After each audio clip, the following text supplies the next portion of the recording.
గాయత్రి వంటింటికి స్వాగతం. ఇక్కడ నేను చూపించబోయే వంటని మీరు కూడా చేసి మీ ఫ్యామిలీ మెంబర్స్తో రుచి చూసి ఎంజాయ్ చేస్తారని ఆశిస్తాను. ఈ వంటలపై మీ అభిప్రాయాలు, ప్రశ్నలు నాకు gayatri@gayatrivantillu.com ద్వారా తెలియపరచగలరు.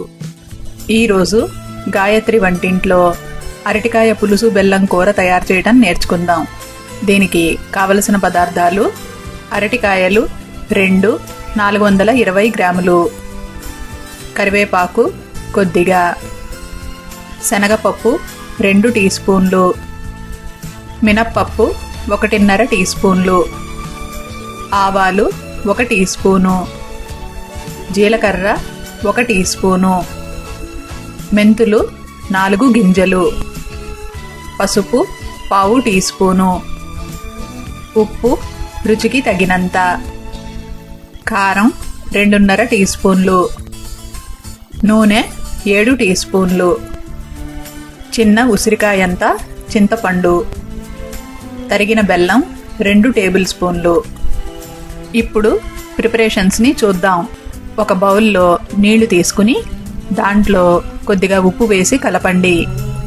అరటికాయల్ని శుభ్రంగా కడుక్కుని పీలర్తో వాటి పైపెచ్చుల్ని తీసేయండి. ఈ రకంగా 2 అరటికాయలకి పైపెచ్చుల్ని తీసేసుకుని వాటిని క్యూబ్స్ అల్లే తరుక్కోండి. ఈ తరిగిన అరటికాయ ముక్కల్ని వాడేంత వరకు ఉప్పు నీళ్ళల్లో ఉంచుకుంటే నల్లబడకుండా ఉంటాయి. ఒక మైక్రోవేవ్ సేఫ్ బౌల్ తీసుకుని దాంట్లో ఈ అరటికాయ ముక్కల్ని వేసుకుని కొద్దిగా నీళ్ళని స్ప్రే చేసుకోండి. ఇప్పుడు ఈ బౌల్ని తీసుకెళ్లి మైక్రోవేవ్ ఓవెన్లో పెట్టుకుని దానిపైన మూత ఏటవాలుగా పెట్టుకోండి. ఈ అరటికాయ ముక్కల్ని హై పవర్ మీద 5 నిమిషాల పాటు ఉడికించి 2 నిమిషాలు స్టాండింగ్ టైం ఇవ్వండి. ఆ తర్వాత తీసి చూస్తే అరటికాయ ముక్కలు ఉడికి ఉంటాయి. చింతపండుని ఒక మైక్రోవేవ్ సేఫ్ బౌల్లోకి తీసుకుని దాంట్లో కొద్దిగా నీళ్లు పొయ్యండి. ఈ బౌల్ని తీసుకెళ్లి మైక్రోవేవ్ ఓవెన్లో పెట్టుకుని 1 నిమిషం పాటు ఉడికించండి. లేదంటే చింతపండు మిశ్రమం పొంగే వరకు ఉడికించండి. ఆ పైన ఈ చింతపండుని కొద్దిగా చల్లారనిచ్చి ఒక మిక్సీ జార్లోకి వేసుకుని దాంట్లో తరిగిన బెల్లం కూడా వేసుకుని గ్రైండ్ చేసుకుని స్మూత్ పేస్ట్ తయారు చేసుకోండి. ఇలా తయారైన మిశ్రమాన్ని ఒక బౌల్లోకి తీసుకుని పక్కన పెట్టుకోండి. ఇప్పుడు ఈ కూర తయారు చేసే విధానాన్ని చూద్దాం. ముందుగా స్టవ్ మీద మూకుడు పెట్టి వెచ్చబెట్టండి. దాంట్లో నూనె వేసి కాయండి. నూనె కాగిన తర్వాత మెంతులు వేయండి.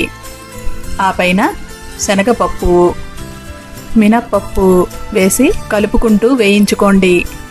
ఈ పప్పులు రంగు మారుతూ ఉన్నప్పుడు ఇందులో ఆవాలు, జీలకర్ర ఈ 2 కూడా వేసి ఇవన్నీను చిటపటలాడేదాకా వేయించుకోండి. ఆ పైన తరిగిన కరివేపాకు వేసి కలపండి. ఇప్పుడు ఇందులో పసుపు వేసుకోండి. ఈ పసుపంతాను నూనెలో కలుపుకుని ఉడికించి పెట్టుకున్న అరటికాయ ముక్కల్ని వేసుకోండి. ఈ ముక్కలంతటికీను పసుపు అంటేటట్టుగా కలుపుకుని ఇందులో ఉప్పు వేయండి. ఈ ఉప్పు కూడా కూర ముక్కలకి అంటేటట్టుగా కలుపుకోండి. ఇప్పుడు ఈ మూకుడు మీద మూత పెట్టుకుని లో ఫ్లేమ్లో 2 నిమిషాల పాటు మగ్గనిచ్చారంటే ఈ ఉప్పు కారాలు కూర ముక్కలకి పడతాయి. 2 నిమిషాలైన తర్వాత మూత తెరిచి గరిటెతో ఒకసారి బాగా కలుపుకుని ఇందులో కారం వేసుకోండి. ఈ కారం అంతాను కూర ముక్కలకి అంటేటట్టుగా కలుపుకుని ఆ పైన చింతపండు బెల్లం మిశ్రమాన్ని వేయండి. ఈ మిశ్రమం కూడా ముక్కలన్నిటికీ అంటేటట్టుగా కలుపుకోండి. అవసరమైతే సుమారు 10 మిల్లీలీటర్ల నీళ్లు పోసుకుని గరిటెతో కలిపి మళ్ళీ మూకుడు మీద మూత పెట్టుకుని లో ఫ్లేమ్లో 1 నిమిషం పాటు మగ్గనివ్వండి. ఆ పాటికి రుచులన్నీ ఈ కూర ముక్కలకి పడతాయి. మూత తెరిచి గరిటెతో ఒకసారి బాగా కలుపుకుని సర్వింగ్ బౌల్లోకి మార్చుకోండి. పులుపు, తీపి, కారం, ఉప్పు అన్ని రుచులతోనూ ఈ అరటికాయ కూర ఎంతో టేస్టీగా ఉంటుంది.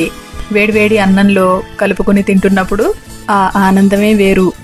ఈ మూవీ క్లిప్ ద్వారా ఈ రెసిపీని మీరు కూడా చూసి నేర్చుకుంటారని ఆశిస్తాను.